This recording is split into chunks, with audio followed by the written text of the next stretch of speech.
everyone, my name is Mike Gibson and this is the program Moscow MOSAIC. I'm located in the main media district of the city, Ostankino. This is where the main TV channels of Russia are located. It is also home to one of the most recognizable symbols of Moscow, the Ostankino TV Tower. On clear days, it can be seen from any part of the city, even from nearby towns in the Moscow region. Today, we will explore this architectural and engineering masterpiece. We'll find out how the tower was built, why it doesn't fall over, and what they serve at one of the world's tallest restaurants. Coming up in this episode, the fascinating story behind the design and construction of Europe's tallest TV tower.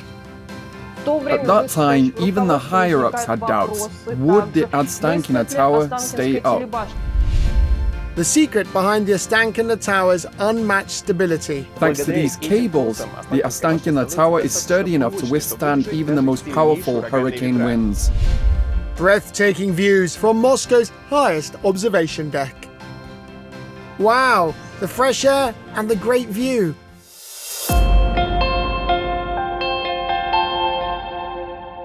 The Ostankino Tower remains one of the greatest engineering masterpieces of Soviet-era Moscow.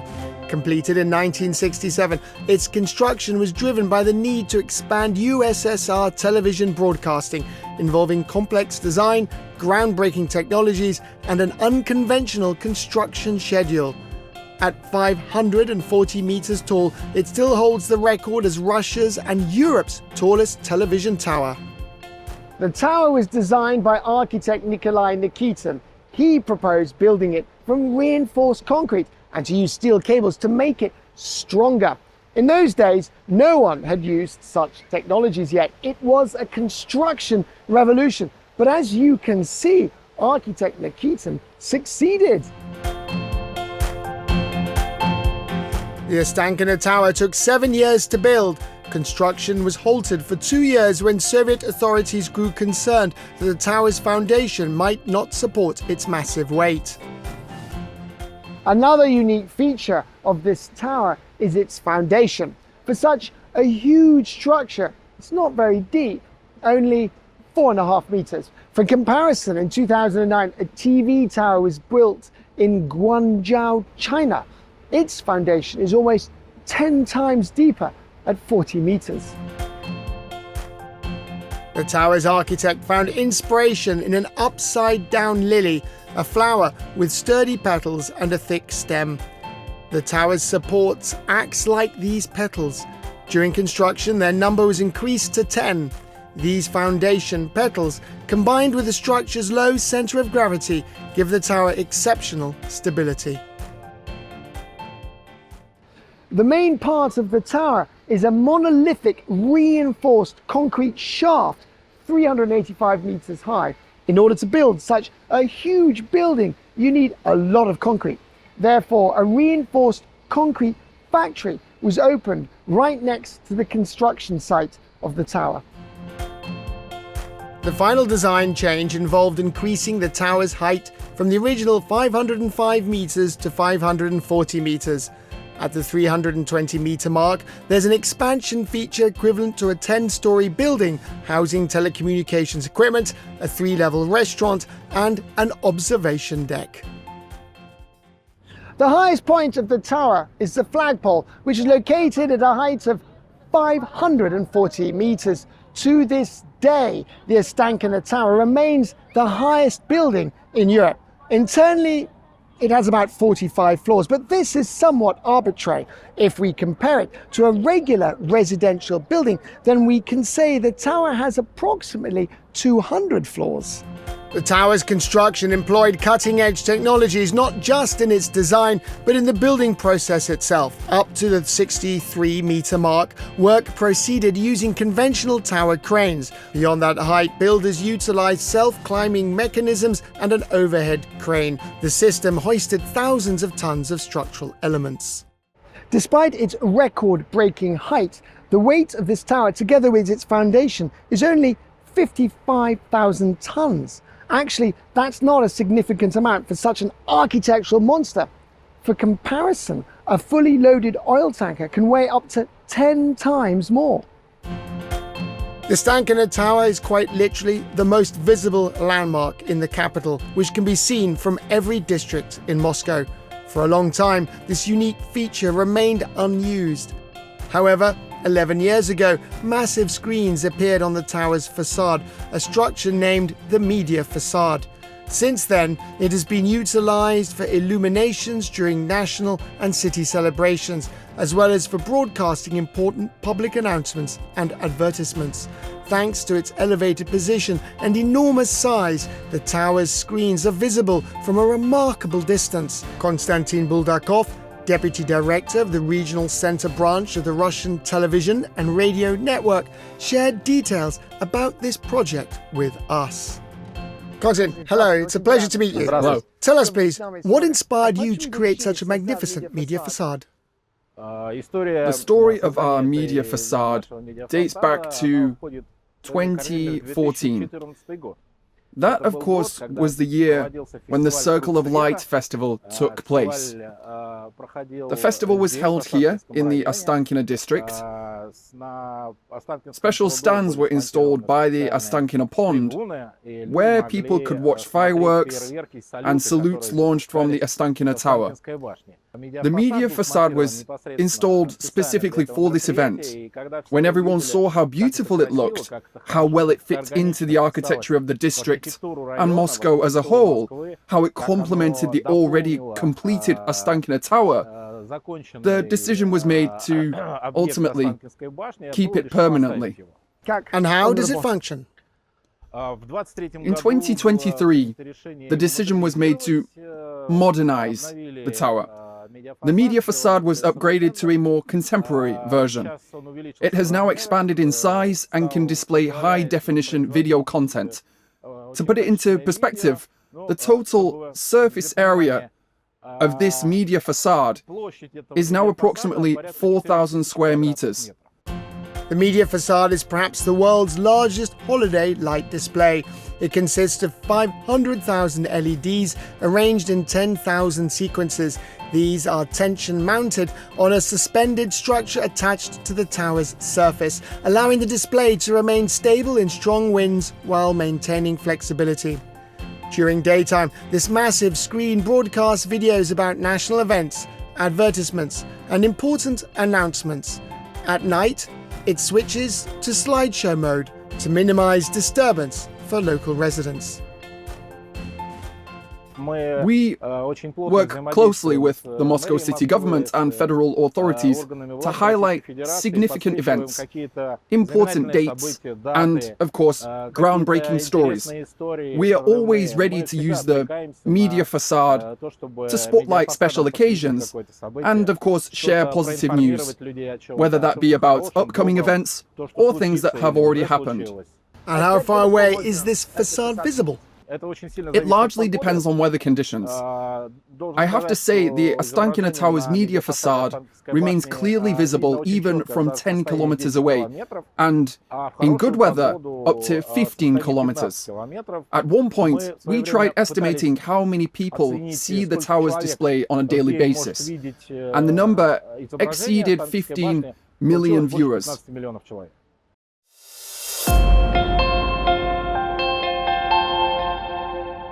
After exploring the exterior of the Ostankino Tower, our crew moved inside.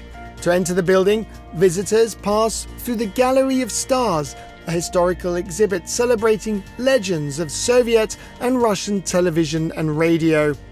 Glass panels along the walkway feature star-shaped plaques bearing names of famous broadcasters and media executives. Each name comes with a QR code linking to detailed profiles about these iconic figures.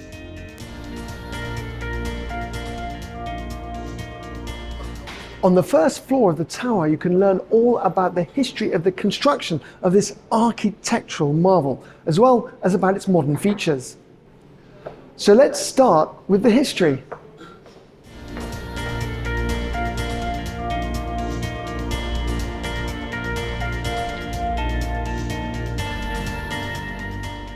Could you tell us how the story of the television tower began? The story goes all the way back to 1957. You might know that the first TV signal in Moscow was transmitted by the Shukhov Tower. Ah, yes. And in fact, we have a model of it here. But the Shukhov Tower is relatively short, just 160 meters tall, so its broadcast radius was limited to about 60 kilometers.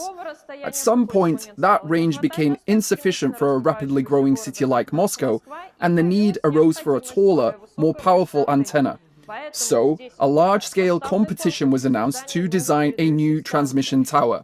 40 proposals were submitted, but none were chosen. Why? Because all of them relied on metal structures, and one of the committee members realized that such a design would appear bulky and outdated.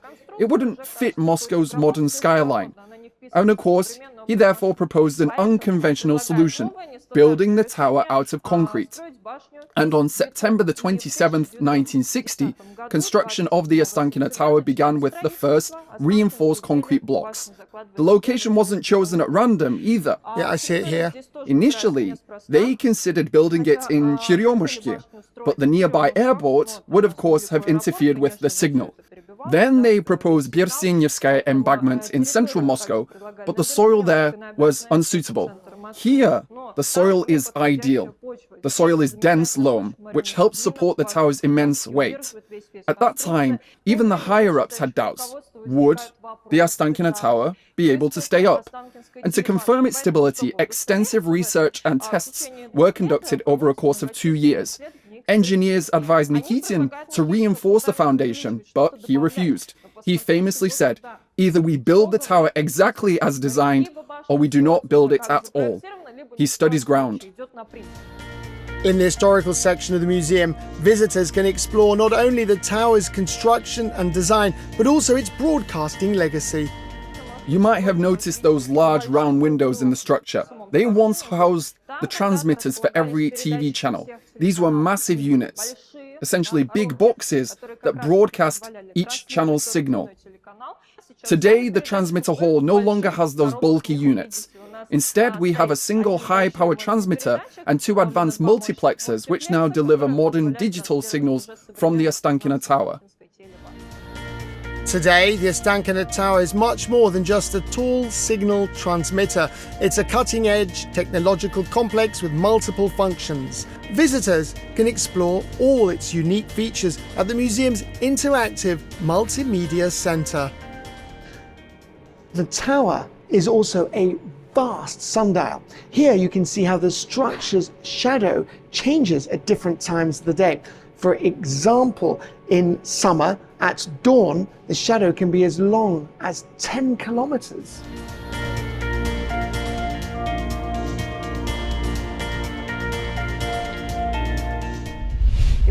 And here we have exclusive footage showing the flag replacement process. Watch as our team, a courageous group of industrial climbers, climbs up the tower at night to manually change the weathered flag here. Look, amazing. The Ostankino Tower also serves as Moscow's largest lightning rod. It's struck by approximately 65 lightning bolts annually. Yet thanks to its design, the entire charge safely dissipates into the ground, keeping the structure secure during storms, both inside and out.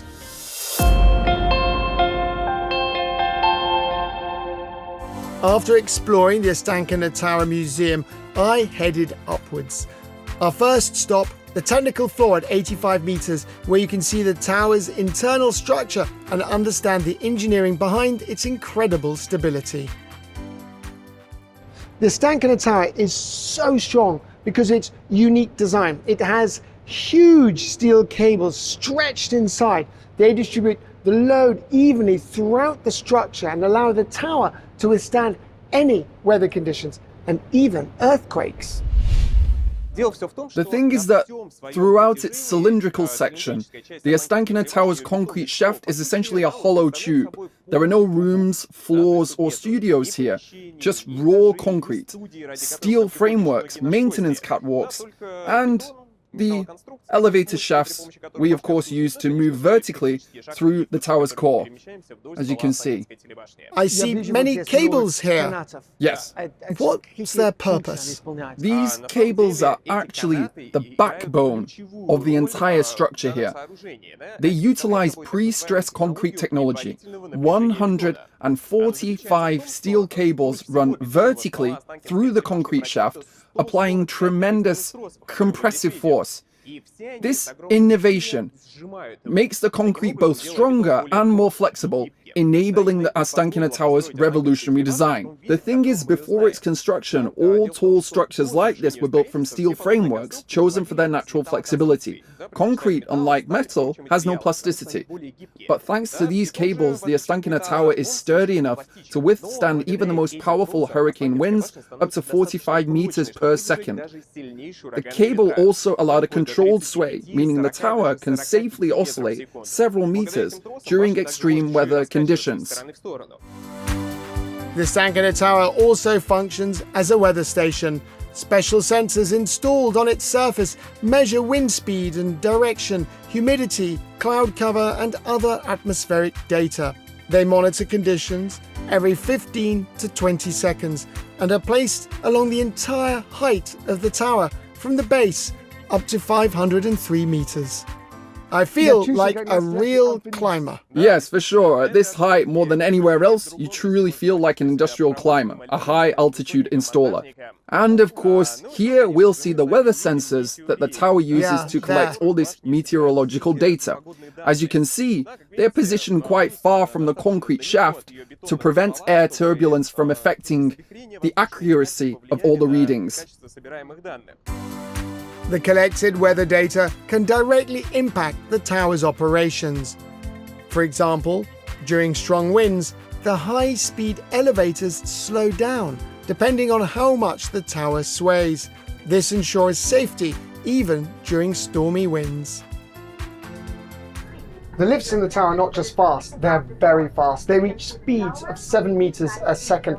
To get to the observation deck takes less than a minute. The film has brought me to a height of 337 meters. This is the enclosed observation deck, offering a 360-degree panoramic view of the entirety of Moscow. This is one of the most interesting places in the Ostankino Tower. Look, the floor here is made of glass. It's actually quite scary to stand on it. But you don't have to be afraid, because the glass here is really strong. You can even jump up and down on it. On a clear day, this observation deck offers views of Moscow and its surroundings, stretching up to 70 kilometers. For a closer look, visitors can use the high-powered stationary binoculars that are installed on the platform. From here, you can see almost all of Moscow's landmarks. However, if the weather is not favorable, you can use these special screens. You can also see photos of world leaders and celebrities who visited the tower over the years. A nearby screen displays a map of all Russia's TV and radio broadcasting towers, over 4,500 towers spanning the entire country. There's even another floor above, although how much higher can we go? Wow, what a wind and such a view! Gosh. The open-air observation deck only operates during warmer months. Protected by safety railings, it offers a unique experience. On overcast days, you might find yourself literally inside a cloud, but I got lucky with the weather. Despite its elegant design, the tower is very sturdy. For example, during strong winds, it begins to sway. At the very top, it can move almost 10 meters from side to side. However, this does not harm the tower, as it is very strong. The most flexible part of the tower is its metal spire at the top. Its oscillations can reach several meters in amplitude. While the concrete shaft is designed to withstand up to 4 meters of sway, in reality, it never exceeds 30 to 40 centimeters, and visitors can actually feel these subtle movements.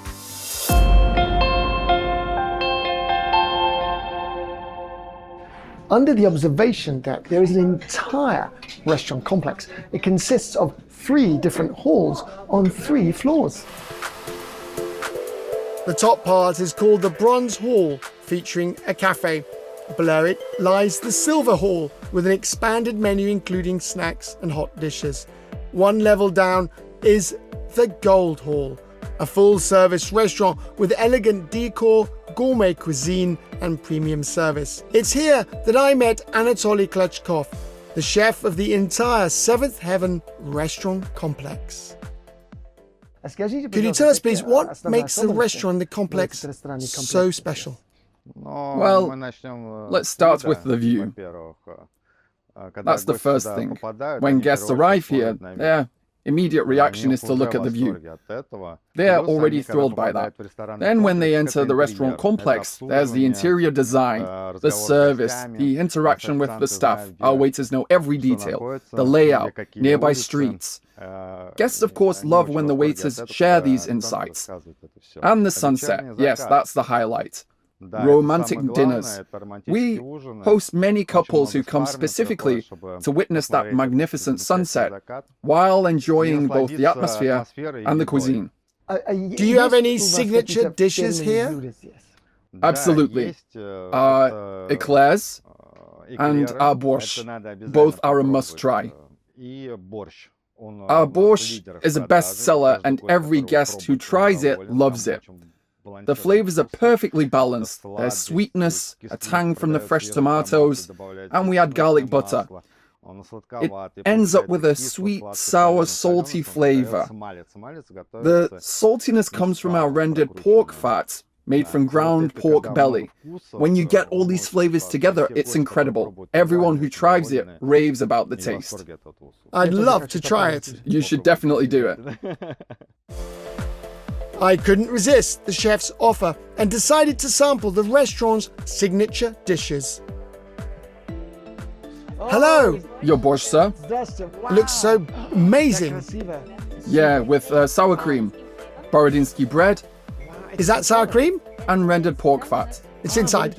And that's something spicy? Oh no, by no means. It's like pork fat, but it's softer. Thank you so much. I really want to try it. Enjoy your meal. So beautiful. Thank you so much. Enjoy. Wow.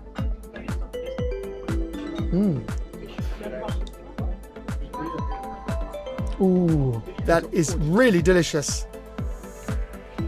Wow.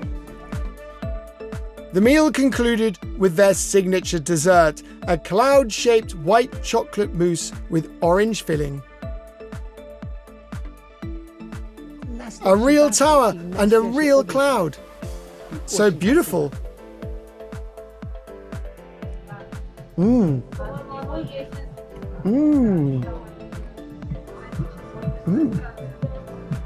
Delicious. Wow. I'm curious to see what's inside. Ooh. There's biscuit. There's sponge cake. The tables in each hall are located along the panoramic windows, but the most interesting thing here is the floor. It rotates and makes a full circle every 40 minutes. Thus, during lunch, you can see all of Moscow from a bird's eye view. On peak days, the tower welcomes around 2,000 visitors daily, with about 40% of them making sure to visit at least one of the restaurant complex's dining halls.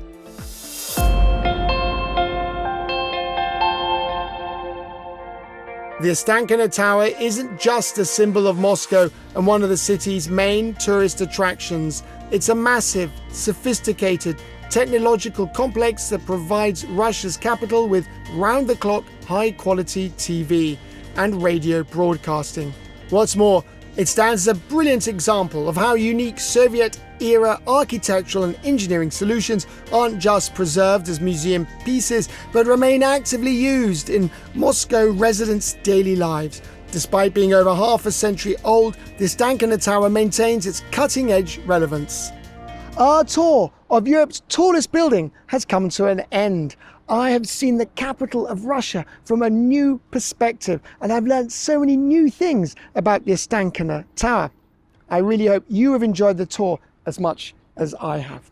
This has been the highest episode of Moscow Mosaic, and I'm the host, Mike Gibson.